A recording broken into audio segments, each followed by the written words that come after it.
Alright guys, Season 1 already ended few days ago, and our warband got first rank last season in the most competitive server. How do you know if a server is competitive or not? Answer is the score are all evenly balanced. In here, you can barely hold for Frontier because everyone is geared to the teeth and they're all bunch of serious people. If there's a warband out there that can hold over 50k points, that means the server is dead, I tell you. Because a warband can only defend 4 stronghold. Defending 4 stronghold already requires 48 people and a warband can only have 50 members max. So be careful when following other people build just because they say their warband is top rank. Today I want to show you another crazy build that will easily make you win 1v1 fight. It's cheap as well but yet very effective. So you will need 2 guns to do this. The first one is this machine gun.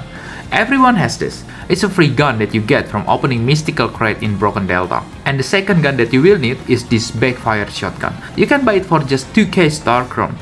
And lastly, you will need this stealth walker shot. Now let's see what this shotgun can do. It says hit 5 times to trigger Frost Vortex. And this gun will freeze anyone inside Frost Vortex for 3 seconds after you hit it 1 time with your weapon. And on top of that, you get 60% damage bonus when hitting frozen enemies. Now you might say, oh, I can combo this with my Icy Rain then. Technically yes, but Icy Rain is when you crit, you have 40% chance to trigger the Frost Vortex. So you need to crit first. And in that crit, you have 40% chance to trigger Frost Vortex. If your crit is 50% chance, you still need another 40% chance within that 50% chance to activate the Frost Vortex. Is it hard to activate? Of course not, but now let's see what this machine gun can do. The first hit after reloading will trigger Frost Vortex. Now you can see it, right? Okay, you might say nah, it's still hard to hit enemy within the first shot. And I already prepared that for you. Even if you miss, your first bullet will always trigger Frost Vortex. So don't be afraid of missing your shots. After you trigger the Frost Vortex, switch to your shotgun and hit the enemy inside. It shouldn't be hard to hit them since they will get pulled to the center like black hole. This effect is from the stealth walker shot. It will keep pulling enemies to the center. And after one hit, the enemy will be frozen and you can easily headshot them. Tell me if this is not stupid. And in this clip, my shotgun is just calibration 4 without any good mod. So hit enemies with your machine gun first, they get sucked, you hit them with shotgun, they got freeze and you just kill them with one hand. As for the shotgun calibration, I use rapid style because when the enemy is frozen, you want to kill them as fast as possible. As for the substat, I would suggest you to use double weak spot. And for the LMG, it's actually just for triggering the Frost Vortex, but if you want to put calibration, it should be the precision one. Because with the rapid style, you will lose accuracy.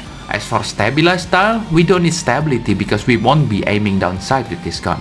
As for the armor set and mods, I would suggest to use Savior stat still because you can really be tanky with this set. Your set is gonna be 1 stealth shot, 4 Savior and 1 heavy duty. But of course you can change it to your liking in case you don't have Savior. Just this build is really strong for PvP. As for the mods, let's start on weapon. You should use Gyro Blast on weapon as it will increase enemy vulnerability by 4% and reduce their movement speed by 10%. But if you don't have a good substat on this mod, you can use Vortex Multiplier as well. As for helmet, you can use either Precise Strike for that extra weak spot damage boost or Momentum Up for that extra firing rate. But I choose Precise Strike more because you can easily headshot them when they are frozen, right? And for the mask, that would only be one mod here, and that is Lingering Frost. Since you will freeze the enemy inside the Frost Vortex, they will stay there quite long, so you can stack all those Frost Vortex damage. Now the gloves.